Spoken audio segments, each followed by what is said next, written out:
कि हमारे जैसे आए कुछ भी कह के चले गए। हा नाथ रमण प्रेष्ठ क्वासी क्वासी महाभुज। हम बिल्कुल उस तरह जाते ना संतों के पास, सत्संग करते तो कहीं कहीं प्रश्नोत्तरी भी होती है, तो कुछ लोग कहते अरे बाबा क्या बताएं, हे महाराज जी हमको तो माया ने इतना पकड़ रखा कि छूटे नहीं पा रहे। अब बताओ, माया ने आपको पकड़ा है कि आपने माया को पकड़ा है? हम बिल्कुल वैसे हैं जैसे एक मटके में भुने चने रखे हुए हैं, उसका मुख छोटा है और बंदर, कहते कहीं कहीं मदारी लोग बंदर को ऐसे ही पकड़ते हैं, चने भुना के मटकी मिट्टी में गाड़ देते हैं और भुने हुए चने की महक आती है, उसका जो ऊपर द्वार होता है मटकी का वो थोड़ा छोटा होता है, सकरा होता है, और जब बंदर उसमें हाथ डालता है और जब मुट्ठी बांधता है तो निकलती नहीं। अगर मुट्ठी छोड़ दे तब तो हाथ निकल आए, पर वो मुट्ठी छोड़ता नहीं, उसको लगता है किसी ने अंदर से पकड़ रखा है, चीखता चिल्लाता है लेकिन काम नहीं बनता है, क्योंकि उसको लगता है कि मटकी के अंदर जो था उसने मुझे पकड़ लिया है। बिल्कुल यही हम लोगों के साथ है। हमसे कोई पूछे ये कौन है, बोलेंगे माता जी। ये कौन है, बहन है। ये कौन है, ये फूफा, ये बुआ, वो फलाने ढमका, यही तो बोलते हैं।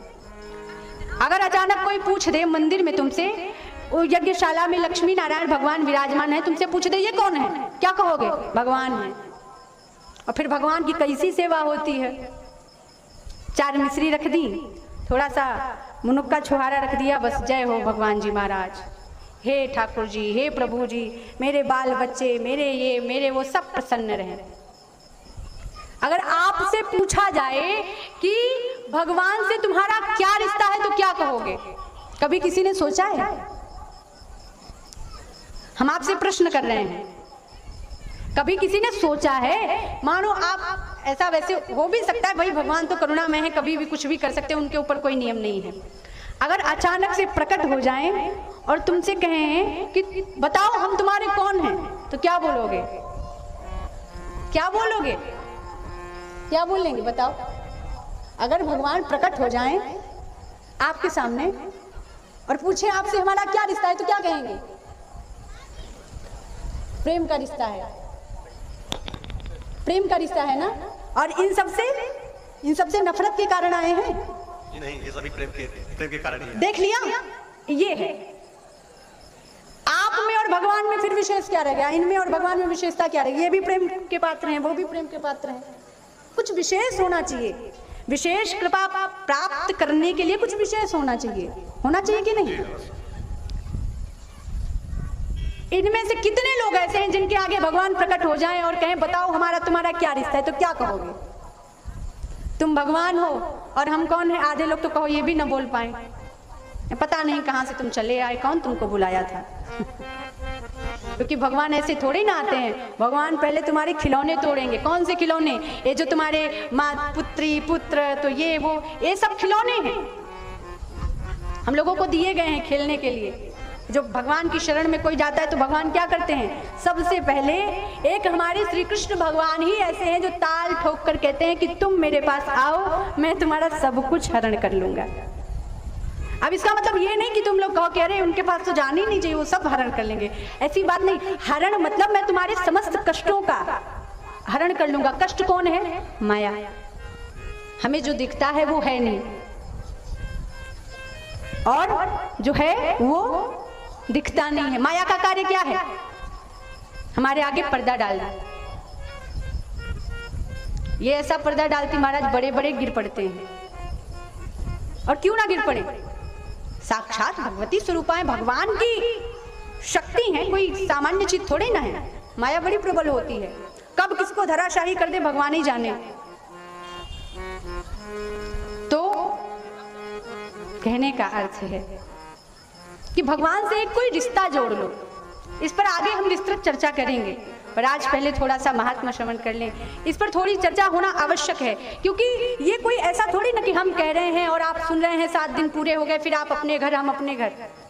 अगर इसको श्रवण करके हमारे जीवन में कोई बदलाव नहीं आया तो कथा कहने का कोई अर्थ नहीं, कथा श्रवण करने का कोई अर्थ नहीं। यद्यपि भगवान का नाम है, कान में पड़ेगा तो कल्याण ही होगा, पर उस कल्याण को प्राप्त करने के लिए हमें थोड़ा सा श्रम करना पड़ेगा। तो भगवती कालिंदी मैया कहती हैं कि हमें विरह इसलिए नहीं होता क्योंकि हम अपने स्वरूप को जान गई हैं। और हमारा स्वरूप क्या है? बोली मेरा स्वरूप है कि मैं भगवान श्री कृष्ण की प्राण प्रिया प्रियतमा, उनको भी आनंद प्रदान करने के लिए भगवान श्री कृष्ण आते हैं जगत को आनंद प्रदान करने के लिए। और भगवान श्री कृष्ण को आनंद प्रदान करने के लिए कौन आता है? भाई गुरुजी ने तो हमें शिक्षा दी, और गुरुजी को शिक्षा किसने दी? उनके गुरुजी ने। पर भगवान जगत को आनंदित करते हैं, पर भगवान को कौन आनंदित कर सकता है? श्री राधा रानी। दो देही हैं पर हैं एक ही, दिखते अलग हैं पर हैं एक ही। और तुम भी यह समझ लो। बोले मैं कैसे समझ लूं? भगवान की दिव्य पत्नियों से कह रही हैं कि उस विरह वेदना को शांत करने के लिए तुम्हें श्रीमद् भागवत महापुराण कथा को श्रवण करना पड़ेगा। कौन श्रवण करवाएगा बताओ? ज्ञानी श्रोता होंगे तो ज्ञानी ही वक्ता भी होना चाहिए। श्रोता किस कोटि का है उसी हिसाब से वक्ता आएगा ना। ए देवी हमें बताइए कि इस दिव्य महापुराण की कथा को कौन श्रवण कराएगा, कौन यह दिव्य आनंद प्रदान करेगा?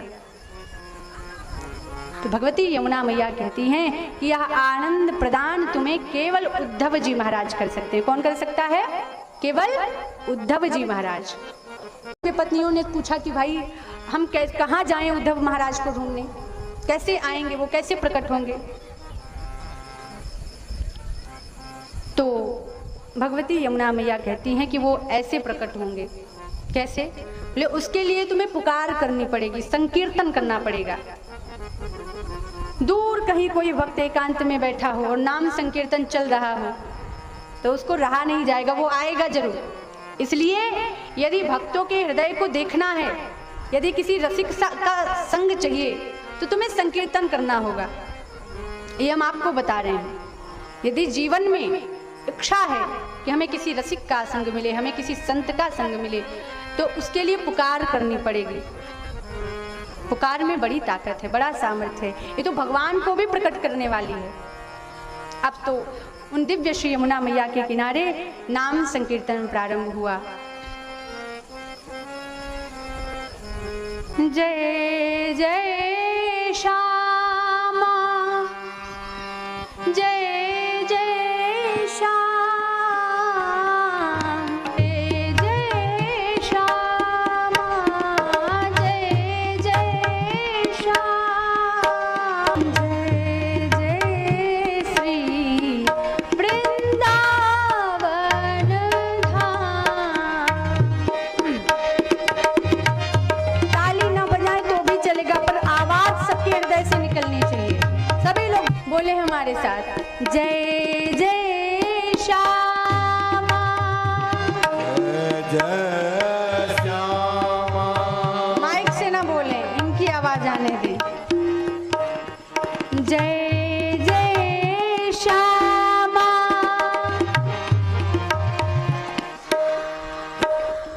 जय जय श्याम, जय जय श्री वृंदावन धाम, जय जय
ब्राह्मण की, श्री सुखदेव भगवान की। जिस संकीर्तन का इतना सामर्थ्य है कि वो गोलोक में विराजने वाले, वो साकेत में विराजने वाले श्री सीता रामचंद्र जी भगवान को आकर्षित कर ले, वो किसी वैष्णव के हृदय को द्रवित कर दे, ये कौन सी बड़ी बात है। धन्य है। श्री उद्धव जी महाराज कहते हैं, जब श्री कृष्ण भगवान की उन दिव्य पत्नियों सहित श्री परीक्षित जी ने और श्री वज्रनाभ जी ने दिव्य संकीर्तन किया, तो श्री गिरिराज जी महाराज के पाषाण द्रवित होकर बह चले, और उन्हीं पत्थरों से वो जो द्रवित होकर बहना, जो वो जल निकला, उसको हम आप सभी जो भी गया हो वृंदावन, जो भी गिरिराज जी की परिक्रमा किया हो जिसने, उसने दर्शन किए होंगे। श्री राधा कुंड के पास थोड़ा सा आगे ही श्री कुसुम सरोवर है। कहते हैं कुसुम सरोवर की एक एक लता में, एक एक पता में साक्षात श्री उद्धव जी महाराज का वास है, क्योंकि उन्होंने ब्रह्मज्ञानी थे ना उद्धव जी। कथा थोड़े दिन बाद आएगी, 5वें दिन।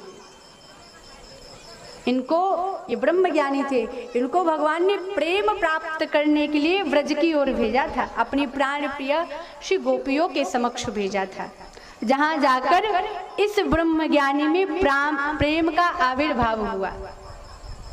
धन्य है।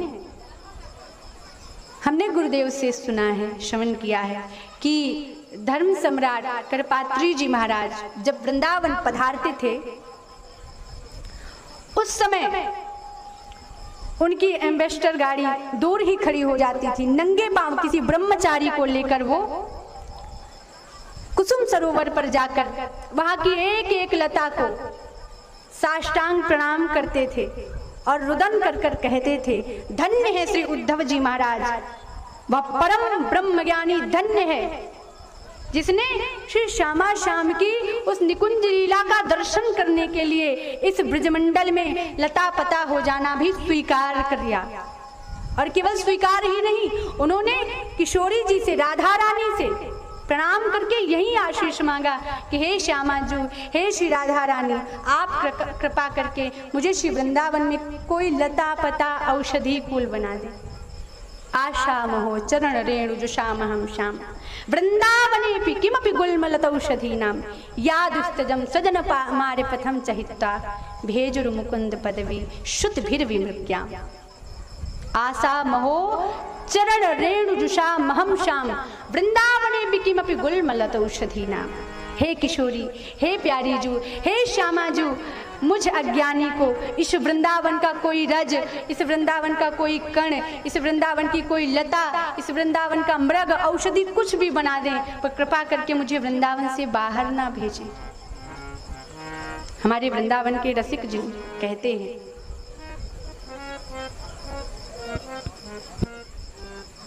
कि वृंदावन तो साक्षात प्रिया प्रियतम का ही स्वरूप है। खंड खंड है जाए अंग अंग सत टूक, वृंदावन मत छाड़िए, छाड़ी वो है बड़ी चूक।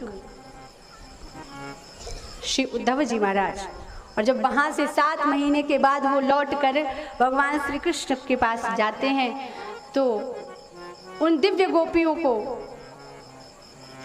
गोपियों को ही नहीं, उनके चरणों की रज को प्रणाम करते हैं।